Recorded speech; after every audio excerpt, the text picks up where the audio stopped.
ഉത്തരവാദികൾ ആരാണ്? അവർക്കെതിരെ എന്തെങ്കിലും ഇന്ന് വരെ ഒരു ആക്ഷൻ എടുത്തിട്ടുണ്ടോ? നിങ്ങൾ ഈ ജാക്സൺ എന്ന് പറയുന്നുണ്ട്, എല്ലാ ഭരണസമിതികള് മാറിക്കൊടുത്തു, എന്തെങ്കിലും ഒരു ആക്ഷൻ RBI ആണെങ്കിലും എടുത്തിട്ടുണ്ടോ? എടുത്തിട്ടുണ്ടോ? ആരെങ്കിലും അഭിപ്രായത്തിൽ എടുത്തിട്ടുണ്ടോ? സൂപ്പർ മാർക്കറ്റ് ഉണ്ട്, ഹോസ്പിറ്റൽ ഉണ്ട്, പിന്നെ ബാക്കി എന്തൊക്കെയുള്ള കൺവെൻഷൻ സെന്റർ ഉണ്ട്. കൂട്ടിക്കിട്ട് ഈ പാവപ്പെട്ട ജനങ്ങളുടെ പൈസ എടുത്തിട്ടല്ല ഇതൊന്നും നടത്തേണ്ടത്. പറമ്പ് ഇഷ്ടം പോലെയുണ്ട്, സ്ഥലം ഒത്തിരി നല്ല നല്ല പ്ലോട്ടുകൾ തുടങ്ങി ഒത്തിരി ധനകാര്യ സ്ഥാപനങ്ങളൊക്കെ ഉണ്ട് അവരുടെ പേരില്. അതിൽ നിന്നും കത്തെടുത്തിട്ട് ഞങ്ങൾ ഈ പാവങ്ങളുടെ പൈസ കൊടുക്കാനുള്ളത് എത്രയും വേഗം അതിനുള്ള ആക്ഷൻ നിങ്ങൾ എടുക്കണം എന്ന് ഞാൻ പറയുള്ളൂ. RBI നിങ്ങൾ ഓഫീസിൽ കാലത്തും തുടങ്ങി വന്ന് നിങ്ങൾ ഇരിക്കുന്നുണ്ടല്ലോ, കാലത്ത് തുടങ്ങി വൈകിട്ട് വരെ എല്ലാ ദിവസം ഉണ്ടെന്നാണ് ഞങ്ങളുടെ അറിവ്. നിങ്ങൾ എടുക്കേണ്ടവർക്കെതിരെ നിങ്ങൾ ആക്ഷൻ എടുക്കുക.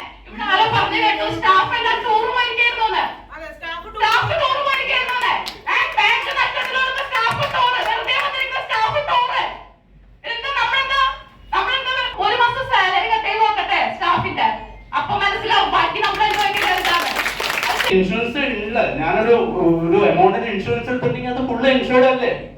അവിടെ എന്തിനാണ്? അങ്ങനെയാണെങ്കിൽ ഞാൻ 5 ലക്ഷത്തിന് ഇൻഷുറൻസിന്റെ പ്രീമിയം കൊടുത്താൽ പോലെ, ബാങ്കായാലും ആരായാലും. പക്ഷെ ഇതിനകത്ത് സർജറിയുള്ള ആൾക്കാരുണ്ട്, കുട്ടികളുടെ കല്യാണം ഫിക്സ് ചെയ്തവരുണ്ട്, ഹയർ സ്റ്റഡീസ് കുട്ടികൾ പഠിക്കാൻ പറ്റുന്ന ഇടയിൽ വെച്ച് നിർത്തിയ ആൾക്കാരുണ്ട്. എന്റെ 2 മക്കൾ പഠിച്ചുകൊണ്ടിരിക്കണം, അവരുടെ കാര്യം ഞാനാ നോക്കുന്നത്. ഞങ്ങൾക്ക് ഇനി മുന്നോട്ട് പോകണം എന്നുണ്ടെങ്കിൽ ഇവിടുത്തെ തീരുമാനം ഇല്ലാതെ പറ്റില്ല. ഒരു വർഷക്കാലം മിണ്ടാതിരുന്നിട്ട് എന്തെങ്കിലും നടക്കുന്ന കാര്യത്തിന് വരില്ല. ഒന്നില്ലെങ്കിൽ ഇതിന്റെ ഫുൾ ബാധ്യത റിസർവ് ബാങ്ക് എടുക്കും. കാരണം ഇഷ്ടംപോലെ അസറ്റ് ഉണ്ടെന്നാണ് പറഞ്ഞത്. ആ റിക്കവറി റിസർവ് ബാങ്കിന് അത് എടുക്കുക, എന്താണെന്ന് ചെയ്യാം, ഞങ്ങളുടെ ഫണ്ട് തരാൻ എന്താണെന്ന് നോക്കും. മുഴുവനായിട്ടും പറയുന്നില്ല, തൽക്കാലം ഒരു പിടിച്ചെടുക്കാനായിട്ട് 50-75% ഫണ്ട് ഞങ്ങൾക്ക് തരും, ഞങ്ങളൊന്ന് മുന്നോട്ട് പോട്ടെ. അതല്ല എന്നുണ്ടെങ്കിൽ അതിന് വാല്യൂ വരുന്ന സ്ഥലങ്ങൾ ഇഷ്ടംപോലെ സ്ഥലം ഉണ്ടെന്ന് പറഞ്ഞില്ലേ, ആ സ്ഥലങ്ങൾ ഞങ്ങൾക്ക് തരും. ഞങ്ങൾ വിറ്റ് എങ്ങനെയാണ് ഒന്ന് മുന്നോട്ട് ജീവിക്കട്ടെ. കുഞ്ഞുമക്കളൊക്കെ ജീവിച്ചു വരേയുള്ളൂ, അവരെ നേരത്തെ കൊല്ലാൻ പറ്റില്ലല്ലോ. നിങ്ങൾക്ക് മാനസികപരമായ വേണ്ടെങ്കിൽ നിങ്ങൾക്ക് എന്തെങ്കിലും ചെയ്യാൻ പറ്റും. ഈ പറയുന്ന മാനേജ്മെന്റിൽ ഈ സാധനം ഞാൻ എത്ര വർഷം പോയി കണ്ടിട്ടുണ്ട്, അറിയാം. ഞാൻ എത്ര വർഷം ക്യാബിനിക്ക് കണ്ടിട്ടുണ്ടെന്ന് അറിയാം. കാരണം ഇപ്പൊ ഒന്നും നടക്കാൻ പോകുന്നില്ല. ഇതെല്ലാം ചെയ്തു വെച്ച ആൾക്കാർ സുഖമായിട്ട് സന്തോഷമായിട്ട് നല്ല വീട് നല്ല ചുറ്റുപാട് കാറ് കെട്ടിയിരിക്കണം. അവർക്ക് നിങ്ങൾ ആരെങ്കിലും നടത്തിയിട്ടില്ല, ഒരു കേസ് വന്നിട്ടില്ല. ഇപ്പൊ ഇൻ കേസ് കൊണ്ട് ആരെങ്കിലും ചെയ്തു എന്ന് വിചാരിക്കൂ, അവർക്ക് ഇതിലൊരു കേസ് വരില്ല. ഇഷ്ടംപോലെ കാശും കയ്യാറും കാര്യങ്ങളാ അവര് തേച്ച് മാറ്റി കാട്ടിക്കളയും. ആർക്ക് പോവും? വീട്ടിലുള്ളവർക്ക് പോവും. ആളൂര് ബ്രാഞ്ചില് തൊട്ട് മുൻപിരുന്ന ഒരു ലില്ലി മേഡം എന്ന് പറഞ്ഞ വ്യക്തി ഉണ്ടായിരുന്നു. അതാണ് ഏറ്റവും കൂടുതൽ ബാധ്യത വ്യക്തി വെച്ചേക്കണെന്ന്. ഇതേപോലെ ആ വാല്യൂഷൻ എമൗണ്ടിനേക്കാളും ഒത്തിരി എമൗണ്ട് കൊടുത്തു കഴിഞ്ഞിട്ട് ഭൂമികൾക്ക് ബാധ്യത വെച്ചു നിന്നു. അപ്പൊ അങ്ങനെയുള്ള ആളുകളുടെ കയ്യിൽ നിന്ന് ആ മാനേജർമാരിൽ നിന്നൊക്കെയാണ് നിങ്ങൾ പൈസ വാങ്ങിക്കുന്നത്. അല്ലാതെ ഈ പാവപ്പെട്ട ജനങ്ങൾ ഞങ്ങളിൽ നിന്നല്ല. അവർക്ക് നിങ്ങൾ നേരത്തെ പറഞ്ഞു ട്രസ്റ്റിക്കാണ് കൊടുത്തേക്കണെന്ന്, അവര് ട്രസ്റ്റിയാണെന്ന്. ഈ ചാൻസിനൊക്കെ ഈ ട്രസ്റ്റി എന്ന് പറഞ്ഞാൽ ആ ട്രസ്റ്റികളെ കൊണ്ട് പൈസ അടപ്പിക്കട്ടെ. ഈ ട്രസ്റ്റിക്ക് വേണ്ടിട്ട് ഈ പാവങ്ങളുടെ പൈസ നിങ്ങൾ എടുത്തു വെക്കില്ലേ? അവരുടെ ഏറ്റവും വലിയ MCP ഇതൊക്കെ നടക്കുന്നത് ഞങ്ങളുടെ എമൗണ്ട് കൊണ്ടാണ്. അവര് സുഖലോലുപരായിട്ട് ജീവിക്കുകയാണ്, ആർഭാടപൂർവ്വം ജീവിക്കുകയാണ്. നിങ്ങൾക്ക് എന്ത് സാർ പറഞ്ഞല്ലോ, സാറിന് എത്ര സാലറി ഉണ്ട് ചോദിക്കാൻ പാടില്ല, ഇത് പറയൂല. പക്ഷേ എത്രയാണെങ്കിലും ഞങ്ങൾക്ക് ജീവിക്കാൻ ഒന്നുമില്ല. ഈ പകുതി ഇവർക്ക് കൊടുക്കുന്ന എമൗണ്ടിന്റെ പകുതി എമൗണ്ട് ഞങ്ങൾ ഈ വർക്ക് ചെയ്യാം. അവിടെ ഈ സ്റ്റാഫിന് കൊടുക്കുന്ന പകുതി എമൗണ്ട് തന്നാൽ മതി. ഞങ്ങള് ഒരു സമയമില്ല, ഒരു ഡെഡിക്കേഷൻ ഇല്ല. 10 to 5 അല്ല ഞങ്ങളുടെ ടൈം. ഞങ്ങൾ വേണമെങ്കിൽ രാവിലെ പകലിരിക്കാം, ഞങ്ങളുടെയാണ് ആവശ്യം. ഞങ്ങൾ ഈ ഡെപ്പോസിറ്റേഴ്സിന്റെ കൂട്ടമായിട്ട് ഇങ്ങനെ പോയി കിട്ടാവുന്ന പല ഇതിലുള്ള എംപ്ലോയീസും പല ആൾക്കാരും അടയ്ക്കാൻ പറ്റുന്ന ആൾക്കാരോട് അടയ്ക്കണ്ടെന്നാണ് പറയുന്നത്. ആ ലിസ്റ്റൊക്കെ ഒന്ന് പബ്ലിഷ് ചെയ്യൂ. തരാജാത്തത് നാണം കെട്ട് അടയ്ക്കാൻ. അത് മാത്രല്ല, ഇതിന്റെ ചെയർമാനായിരുന്ന ആള് ഇപ്പൊ വലിയ രാജകീയ പദവിയില് അയാള് വലിയ മുനിസിപ്പൽ ചെയർമാനായിട്ട് നടക്കുന്നത്. മറ്റുള്ളവരൊക്കെ ഞങ്ങളൊക്കെ പൈസ മേടിച്ച് അയാൾക്കൊന്നും കുഴപ്പമില്ല, അയാൾക്കൊന്നും അറിയില്ല. അയാളെ പിടിച്ചു കൊണ്ടുവന്ന് ഞങ്ങൾ കെട്ടിയിടണം പിടിച്ചിട്ട്. അത്രയ്ക്കും ദേഷ്യം വരുന്നുണ്ട്. കാരണം അയാള് ചെയർമാനായി അയാൾക്ക് കുഴപ്പമില്ല. ഞങ്ങളിപ്പോ ആരോട് ചോദിക്കുന്നത്, അയാളുടെ മിടുക്കിൽ പറഞ്ഞ കോൺഗ്രസിന്റെ വലിയ നേതാവാണ്, ഞങ്ങളും കോൺഗ്രസ്സുകാരിയിരിക്കുന്നത്. അപ്പൊ ഞങ്ങൾ വിചാരിച്ചു അയാൾ നല്ലൊരു നേതാവാണ്, നല്ലൊരു ഭരണമാണ്.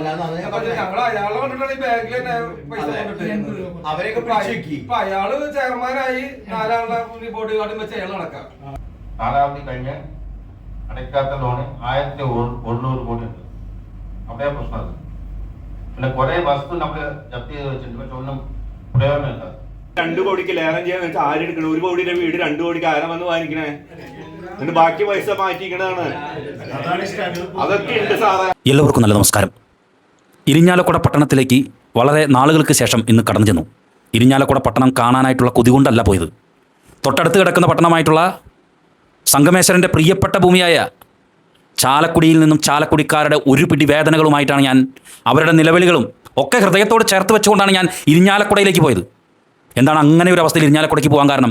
ഇരിഞ്ഞാലക്കുട എന്ന് കേട്ട് കഴിഞ്ഞാൽ വരദാനങ്ങളുടെ നാട്. അതുമാത്രമല്ല, പ്രതാപികളുടെയും സമ്പന്നരുടെയും സംസ്കാര മഹിമയുള്ളവരുടെയും സത്യസന്ധരായ ആളുകളുടെയും അതുപോലെ തന്നെ നാട്ടിൽ അറിയപ്പെടുന്ന കുലപതികളുടെയും നാടായിട്ടുള്ള ഇരിഞ്ഞാലക്കുട.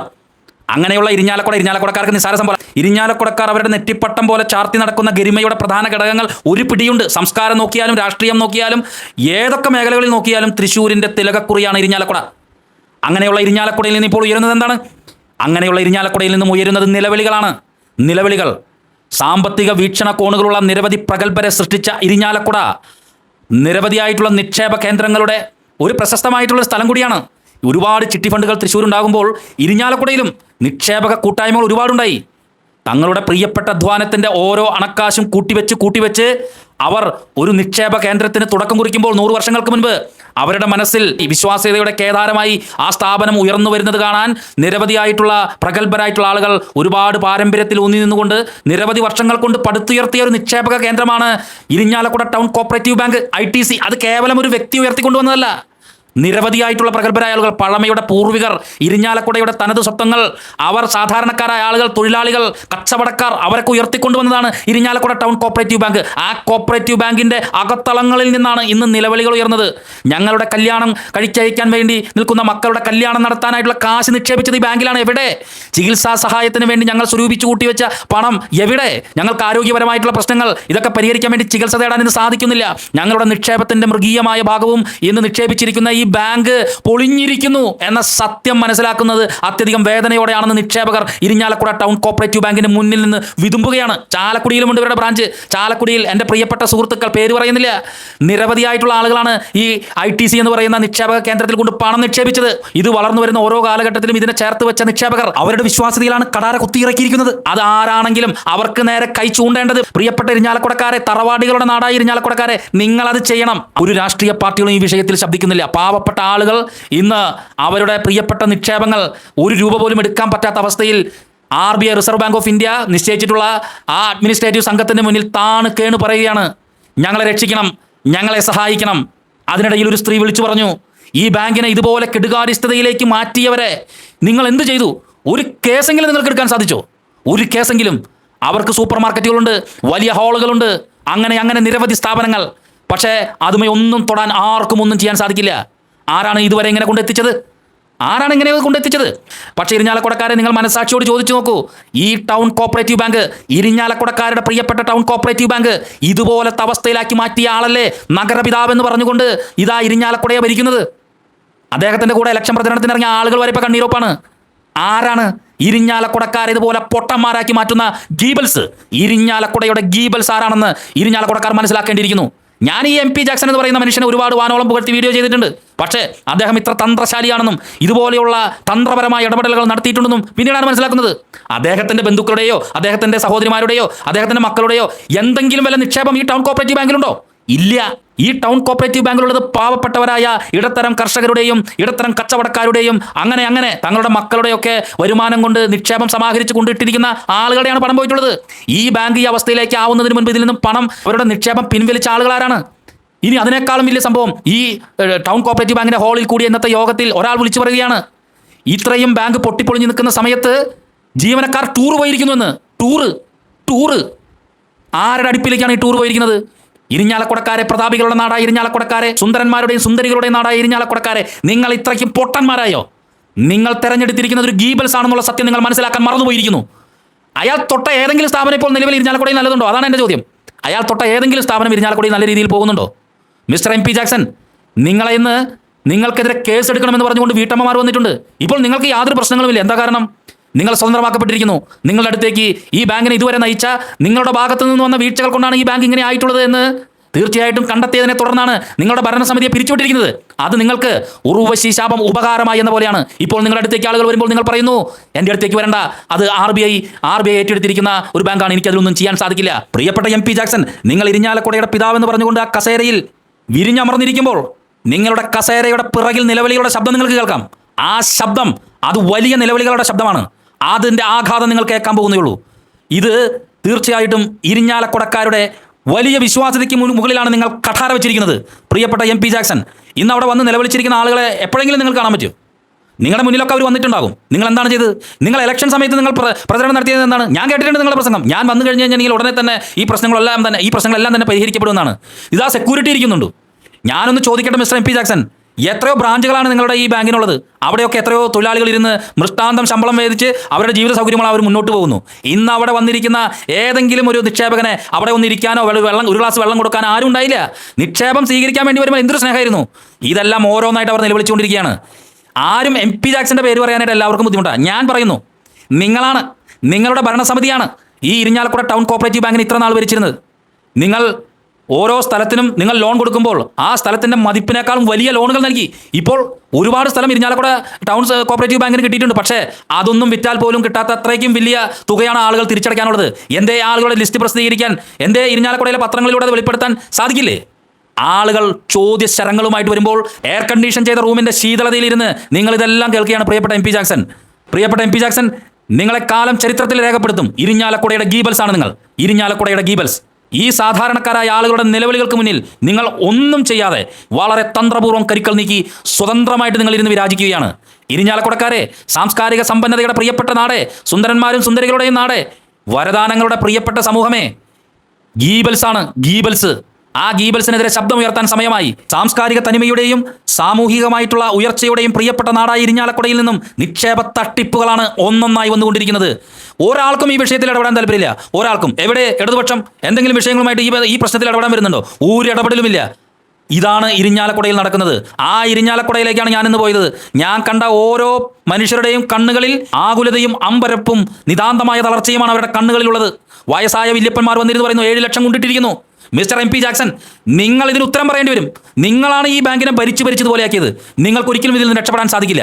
ഈ നിക്ഷേപകർ ഓരോരുത്തരായിട്ട് അവർ ചോദ്യങ്ങൾ ചോദിക്കുകയാണ്. ഇന്ന് ഇരിഞ്ഞാലക്കുട ബാങ്കിൻ്റെ ഹാളിലും അതുപോലെ തന്നെ അഡ്മിനിസ്ട്രേറ്റീവ് ഓഫീസിലും നടന്ന കാഴ്ചകൾ കാണുമ്പോൾ പ്രിയപ്പെട്ടവരെ, ഈ ഇരിഞ്ഞാലക്കുട നാട് ഇങ്ങനെ ആയിപ്പോയല്ലോ എന്നാണ് ചോദിക്കുന്നത്. നിക്ഷേപക കാര്യങ്ങളുമായി ബന്ധപ്പെട്ട സംഭവങ്ങൾ ചോദിച്ചറിയാൻ വേണ്ടി ഇന്ന് ITC ബാങ്കിൽ വന്നെത്തിയ ഒരു മനുഷ്യൻ എഴുന്നേറ്റ് നിന്ന് ചോദിച്ച കാര്യം കേട്ടപ്പോൾ ഇരിഞ്ഞാലക്കുട ടൗൺ കോപ്പറേറ്റീവ് ബാങ്കിൻ്റെ ഹാളിലുണ്ടായിരുന്നവർ അത്ഭുതപ്പെട്ടു പോയി. അയാൾ ചോദിച്ചു, പ്രിയപ്പെട്ട അധികാരികളെ, ഈ ബാങ്കിൽ നിരവധി ജീവനക്കാരുണ്ട്. ഇത്രയും നാളായിട്ടും ബാങ്കിന് കിട്ടേണ്ടതായിട്ടുള്ള തുക പിരിച്ചെടുക്കുവാനോ ബാങ്ക് അക്വയർ ചെയ്തിട്ടുള്ള സ്ഥലങ്ങൾ ലേലത്തിൽ വെക്കുവാനോ മറ്റ് ഇടപെടലുകൾ നടത്തുവാനോ ഇവിടുത്തെ ജീവനക്കാർ ഒന്നും തന്നെ ചെയ്തിട്ടില്ല. ഇനി ഞങ്ങൾ അത്യാവശ്യം വിദ്യാഭ്യാസ യോഗ്യതയുള്ളവരാണ്. ഈ ജീവനക്കാർക്ക് കൊടുക്കുന്ന ശമ്പളത്തിൻ്റെ പകുതി തന്നാൽ മതി. ഞങ്ങൾ ഈ ബാങ്കിനെ രക്ഷിക്കാൻ രാവും പകലും ഇവിടുത്തെ ജീവനക്കാരായി മാറാനും ഞങ്ങൾ തയ്യാറാണ് എന്ന് ആ ബാങ്കിൽ പറഞ്ഞപ്പോൾ കരഘോഷം കൊണ്ട് മുഴങ്ങുകയായിരുന്നു. ഞങ്ങളുടേതാണല്ലോ ആവശ്യമെന്ന് ആ മനുഷ്യൻ വിതുമ്പിക്കൊണ്ട് പറയുകയാണ്. പ്രിയപ്പെട്ട ഇരിഞ്ഞാലക്കുടക്കാരെ, നിരവധി പോരാട്ടങ്ങൾ കണ്ട ഭൂമിയാണ് ഈ ഇരിഞ്ഞാലക്കുട. ഈ നിക്ഷേപക കേന്ദ്രത്തിൽ പണം നിക്ഷേപിച്ചതിൻ്റെ പേരിൽ തങ്ങൾക്ക് മുന്നിൽ തിരമാലകളെപ്പോലെ എണ്ണിയാലൊടുങ്ങാത്ത ആവശ്യങ്ങൾ വന്നു ചേരുമ്പോൾ വിങ്ങിപ്പൊട്ടിക്കരയുന്ന ഈ ഇരിഞ്ഞാലക്കുട ടൗൺ കോപ്പറേറ്റീവ് ബാങ്കിൽ പണം നിക്ഷേപിച്ചിട്ടുള്ള നിക്ഷേപകരുടെ നീതിക്ക് വേണ്ടി പോരാടാൻ കക്ഷി രാഷ്ട്രീയ ഭേദമന്യേ ഇരിഞ്ഞാലക്കുടക്കാർക്ക് ഉത്തരവാദിത്തമുണ്ട്. ഇരിഞ്ഞാലക്കുടയുടെ സ്വത്വത്തിൽ നിന്നുകൊണ്ട് ഈ നിക്ഷേപകർക്ക് വേണ്ടി പോരാടാനുള്ള ഒരു വലിയ പടപ്പുറപ്പാടിന് നിങ്ങൾ ഒരുങ്ങുവിനെന്നാണ് എനിക്ക് പറയാനുള്ളത്. ഇരിഞ്ഞാലക്കുട നാട് ഒരു ഗീബൽസിൻ്റെയും നാടല്ല.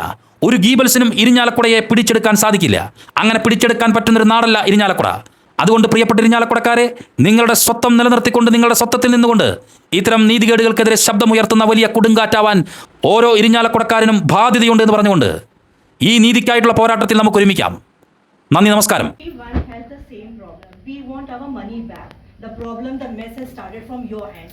You have to give a time frame, okay?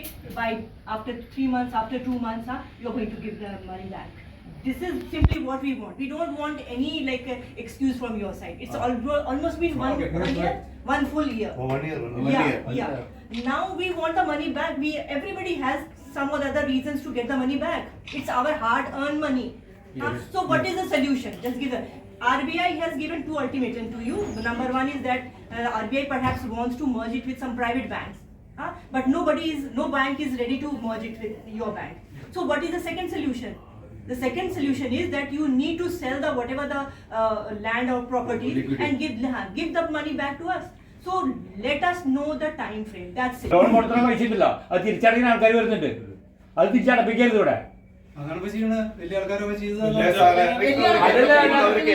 ഈ ചെറിയ ചെറിയ പാർട്ടികൾ വരുന്നുണ്ട്, ഈ ചെറിയ 10 സെന്റുകാര് 5 സെന്റുകാര്, അവരെ കൊണ്ട് നിർബന്ധിച്ച് അടപ്പിക്കുക.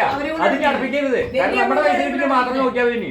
അത് മാത്രമല്ല, ഇത്ര മാത്രം വലിയ വലിയ ബിൽഡിംഗ് കൊണ്ട് അതിലേക്ക് മറിക്കാനുള്ള എന്തെങ്കിലും ഒരു സോഴ്സ് നിങ്ങൾ ഉണ്ടാക്കി തരിക. ഞങ്ങൾ കുറെ ബിൽഡിങ്ങുകൾ ഞങ്ങൾ എടുക്കാൻ തയ്യാറായിട്ട് ആൾക്കാരുണ്ട്. പക്ഷെ നിങ്ങൾ അത് പറയണ അപ്പോഴും അക്കൗണ്ടിൽ നിന്ന് എടുക്കാൻ പറ്റില്ല. അക്കൗണ്ടിലത്തെ പൈസ എടുത്ത് ചേഞ്ച് ചെയ്യാൻ പറ്റില്ല. അതെന്ത് ന്യായ? അദ്ദേഹം പറഞ്ഞത് നമ്മൾ നിവേദനം കൊടുത്ത് കുറച്ച് പേര് അദ്ദേഹം പറഞ്ഞാൽ അദ്ദേഹം ടോട്ടൽ ഡെപ്പോസിറ്റേഴ്സിന്റെ ലിസ്റ്റ് വേണം. അതായത് name, account number and phone number. ആ ലിസ്റ്റ് ഒന്ന് പ്രൊവൈഡ് ചെയ്യാൻ പറ്റും. എന്ന് വെച്ചാൽ അത് പത്ര റിപ്പോർട്ടുണ്ട്, വേണമെങ്കിൽ ഞാൻ വീഡിയോ തരാം, അന്ന് ആൾ ഷൂട്ട് ചെയ്തത്. അപ്പൊ ആ ഒരു ലിസ്റ്റ് ഞങ്ങൾക്ക് എമൗണ്ട് തന്നില്ലെങ്കിൽ കുഴപ്പമില്ല. ബിഷപ്പും പറഞ്ഞത് അതാണ്, ലിസ്റ്റ് നിങ്ങൾ അവിടെ നിന്ന് പ്രൊവൈഡ് ചെയ്യും, മേടിക്കും. ഈ ലിസ്റ്റ് തന്നിട്ട് ആർബിയുടെ അപ്രൂവൽ മേടിക്കൂ. എന്താണ് അതിന് ലിസ്റ്റ് ഒക്കെ ചോദിക്കുന്നുണ്ടോ?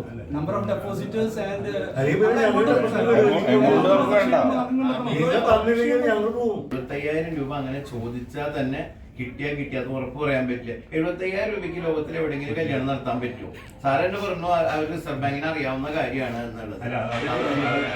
എന്നാ ഈ 2019 ഇങ്ങനെയാണെങ്കിൽ ഒന്നുകിൽ ഡെപ്പോസിറ്റ് ആദ്യമേ ഉള്ളവർ വലിക്കും. കൈവിന്നൂര് ബാങ്ക് പോലും പ്രശ്നമായപ്പോ നമ്മളെന്താ വിചാരിച്ചേ, ഇത് ITC ആണ്, അർബൻ ബാങ്ക് ആണ്, അതുകൊണ്ട് ആ ഒരു ബെനിഫിറ്റ് ഇത്ര 2019 2026 വരെ ഇത്രയ്ക്ക് ലോസ് ഓഫ് ഇതിൽ പോകുന്നിട്ട് ഈ കമ്മിറ്റികളൊക്കെ ഇത്ര ലക്ഷറി കണ്ടമാനം ബ്രാഞ്ചസും ഉണ്ടാക്കി കുറെ സ്റ്റാഫിനെ വെച്ച് അതൊക്കെ കൂടി ചെയ്ത് ആ ഭാരമൊക്കെ ഇപ്പൊ നമ്മുടെ തല്ലേ. ഞങ്ങളെ പിടിക്കണേക്കാളും കൂടുതൽ കുബേരന്മാരാണ് അവർ. എന്ത് കഴിഞ്ഞാലും നമുക്കറിയാം ഇവിടെയുള്ളവര്. അപ്പൊ അവരെ ആദ്യം തന്നെ പിടിച്ചു വെച്ചിരുന്നെങ്കിൽ ഇത്രയും പ്രശ്നം ഉണ്ടായില്ല.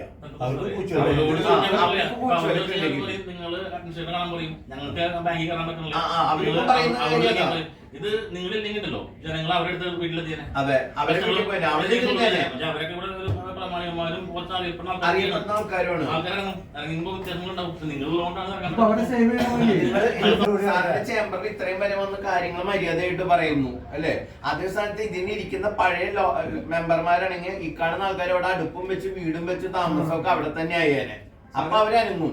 സാർ ഒരു കാര്യം, ഇവിടുത്തെ എംപ്ലോയീസ് ഭയങ്കര ഭാഗ്യവന്മാർ. അതായത് 5 ലക്ഷം കൊടുത്തുകൊണ്ട് വളരെ സേഫ് ആയിട്ടാണ് ഇവരിയ്ക്കുന്നത്. അതെ, എന്താ വെച്ചാൽ വരുമ്പോ പറയാനുണ്ടോ, അവർക്ക് 5 ലക്ഷം കിട്ടില്ല, മറ്റൊരു നടക്കുന്നുണ്ട്, തരുന്നുള്ള എല്ലാ ലേഡീസിന്റെ വിഷമമൊന്നും കേട്ടു. ലേഡീസ് ആ 5 ലക്ഷം കൊടുത്തിട്ടില്ലെങ്കിൽ ആ ലേഡീസ് ഇവിടെ വന്ന് പിച്ച് ചെയ്തതിനല്ല. എന്നുവെച്ചാൽ ഇതേപോലെ ഒന്നൊരു സ്ത്രീ കല്യാണം എങ്ങനെ നടത്താന്ന് വിചാരിച്ചിട്ട് അവിടെ ഇരുന്ന് കരയാം. എത്ര സ്റ്റാഫ് റിക്കവറിക്ക് ഇറങ്ങിയുണ്ട് ഒരു ദിവസം? എത്ര സ്റ്റാഫ് പോകുന്നുണ്ട് റിക്കവറി ചെയ്യാനായിട്ട്, ലോൺ വാങ്ങിക്കാനായിട്ട്? ഒരാളും പോലെ ഒരു 10 വീട്ടിൽ പോയി കഴിഞ്ഞാൽ അല്ലെങ്കിൽ 5 വീട്ടിൽ പോയി കഴിഞ്ഞാൽ ഇപ്പൊ വീട് അടച്ചിട്ട് തൊട്ടടുത്ത് നാണക്കേടെങ്കിലും ഉദ്ദേശിച്ചിട്ട് ഒരു 10,000 കൊണ്ടടയ്ക്കും. ഇവിടുന്ന് ഒരു സ്റ്റാഫിങ്ങിൽ ചെല്ലണം. ഇവിടുന്ന് ഒരു സ്റ്റാഫ് പോകുന്നില്ല, വ്യക്തമായിട്ട് വിവരം ഞങ്ങൾക്ക് കിട്ടിയിട്ട് തന്നെ ഞങ്ങൾ ചോദിക്കുന്നത്. അല്ലാണ്ട് സാറ് ഇവിടെ ഇരുന്ന് പോണ്ട് എന്നിട്ട് പറഞ്ഞിട്ട് കാര്യമില്ല. വെറുതെ വെള്ളത്തിൽ വരുന്ന പോലെ വർത്താനം പറയരുത്.